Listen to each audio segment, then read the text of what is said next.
महत्त्वाची बातमी हीच आहे की राज्य निवडणूक आयोगाची पत्रकार परिषद आहे आणि याच पत्रकार परिषदेची गेले अनेक महिने अनेक पक्ष वाट बघत होते, कारण अनेक ठिकाणच्या निवडणुका रखडलेल्या आहेत। स्थानिक स्वराज्य संस्थांच्या निवडणुका 5-5 वर्ष रखडलेल्या आहेत। त्यामुळे आज दुपारी 4 वाजता निवडणूक आयोगाची पत्रकार परिषद होईल। पत्रकार परिषद झाल्या लगेचच आचारसंहिता लागू होईल आणि पहिल्या, दुसऱ्या, तिसऱ्या टप्प्यात कोणकोणत्या निवडणुका होणार आहेत या संदर्भातली घोषणा आज कदाचित होऊ शकते। आमच्या प्रतिनिधी सुस्मिता भदाणे पाटील आपल्या सोबत आहेत। सुस्मिता, एका बाजूला आज राज्य निवडणूक आयोगाची पत्रकार परिषद, निवडणुका कदाचित जाहीर होऊ शकतात आणि दुसरीकडे मविया मनसे विरोधकांचं शिष्टमंडळ पोचलंय केंद्रीय निवडणूक आयोगाकडे। तर याचा कसा परिणाम होईल आजच्या पत्रकार परिषदेवर किंवा या निवडणुकांच्या तारखांवर? काही होईल का? खरं तर या निवडणूक आयोगाच्या पत्रकार परिषदेचा अजेंडा हा एका अर्थी घोषित पद्धतीनं शिक्कामोर्तब त्याच्यावरती झालेला आहे। गेल्या अनेक वर्षांपासून रखडलेल्या निवडणुकांच्या बाबतीतली अधिकृत घोषणा होणं आज अपेक्षित आहे। परंतु एकीकडे आपण जर बघितलं तर विरोधकांनी सदोष मतदार याद्यांचा मुद्दा हा वारंवार समोर आणलेला आहे। या सगळ्या पार्श्वभूमीवरती केंद्रीय निवडणूक आयोगाकडे पाठपुरावा एकीकडे सुरू असताना राज्य निवडणूक आयोगाची ही पत्रकार परिषद अतिशय महत्त्वाची आहे। यामध्ये 3 टप्प्यामध्ये निवडणुका करण्यात याव्या किंवा त्याचं शेड्यूल कसं असेल याच्याबद्दलची अधिकृत घोषणा करण्यात येणार। पहिल्या टप्प्यामध्ये आपण जर बघितलं तर जिल्हा परिषदा आणि त्यानंतर नगरपालिका आणि सगळ्यात शेवटच्या टप्प्यामध्ये 29 महानगरपालिकांच्या बाबतीतली ही जी सगळी निवडणूक प्रक्रिया असेल ही घोषित केली जाईल। या सगळ्या निवडणूक प्रक्रियेमध्ये एक मुद्दा महत्त्वाचा आहे, ज्या पद्धतीची राज्यातील आत्ताची स्थिती आहे, ज्यामध्ये ओला दुष्काळ सदृश्य परिस्थिती सगळीकडे आहे, अनेक ठिकाणी वोट चोरीबद्दलचा आक्षेप हा नोंदवण्यात आलेला आहे। अशा सगळ्या परिस्थितीमध्ये सरकारला सुद्धा म्हणजे सत्तेत असणाऱ्या महायुतीला सुद्धा या अशा परिस्थितीमध्ये निवडणुका लढवणं, निवडणुका जिंकणं आणि मतदारांच्या मनामध्ये आपली जागा निर्माण करणं अतिशय महत्त्वाचं आहे। यामुळे हिवाळी अधिवेशनावरती सुद्धा आपल्याला परिणाम पाहायला मिळू शकतो। दुसरीकडे आजच्या कॅबिनेटमध्ये महत्त्वाच्या घोषणा जर केल्या तर तात्पुरता फुंकर घालण्याचं काम सरकारकडनं केलं जातंय का हेही बघणं महत्त्वाचं ठरेल।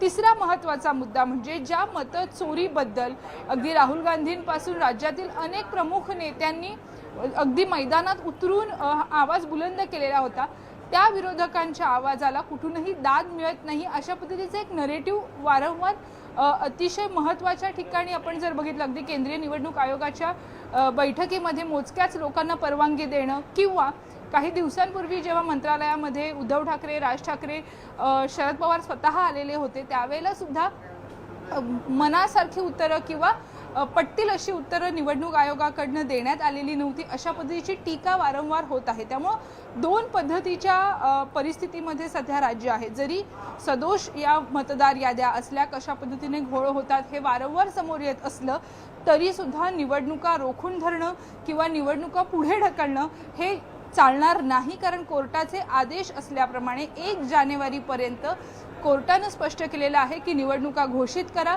निवडणुकांची तयारी पूर्ण करा आणि वेळेच्या मर्यादेमध्ये राहून निवडणूक आयोगानं, स्थानिक प्रशासनानं, महानगरपालिका प्रशासनानं हरकती सूचना आणि इतर जी पूर्वतयारी असते ती केलेली आहे। यामध्ये एकच मुद्दा राहतो, तो म्हणजे स्थानिक स्वराज्य संस्थांच्या निवडणुका जाहीर झाल्यानंतर कशा पद्धतीनं मैदानात सगळे पक्ष उतरणार आणि तयारी फळास येणार। नक्की धन्यवाद माहिती दिल्याबद्दल सुस्मिता।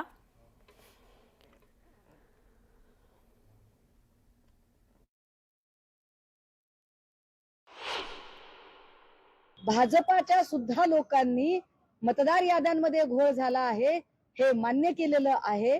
असं सगळं असतानाही जर आज अचानक आचारसंहिता लागत असेल तर निश्चितपणे म्हणजे न्याय व्यवस्थेचा तर खून आहेच आहे, कारण इथे भाजपचा प्रवक्ता न्यायाधीशपदी बसवला जातो तर जो मानवी मूल्यांसाठी लढतोय त्याची 3 महिन्यासाठी सनद रद्द केली जाते। त्यामुळे हे स्पष्ट आहे की न्याय व्यवस्थेला घरघर लागलेली आहे आणि निवडणूक आयोग घरघड्यासारखा वागत आहे। तरी सुद्धा एकूण आज जी काही पत्रकार परिषद आयोगाची झाली यावरची आमची अत्यंत स्पष्टपणे असणारी भूमिका 4 वाजेपर्यंत महाविकास आघाडी म्हणून असणारी भूमिका आणि पक्ष म्हणून असणारी भूमिका ही आम्ही स्पष्ट करू। दौऱ्याचा आणि याचा काही संबंध येणार नाही, कारण निवडणूक आयोगाची पत्रकार परिषद असेल, निवडणूक आयोग, नगरपालिका, जिल्हा परिषद ते दाखल करणार असतील, ज्या काही करणार असतील त्याची चिंता करण्याची गरज नाही. दौऱ्याचा आचारसंहितेचा कोणताही संबंध येणार नाही. जे काही असेल आचारसंहितेचे नियम आम्ही पाळू. या राज्यामध्ये केव्हाही निवडणुका लागल्या तरी भारतीय जनता पक्ष हा निवडणुकीला समोर जायला तयार आहे आणि महायुती ही सुद्धा तयार आहे. आणि त्यामुळं मला असं वाटतं की कुठलाही निवडणूक किती दिवसाची उद्या भारतीय जनता पार्टी प्रचंड बहुमताने जिंकेल.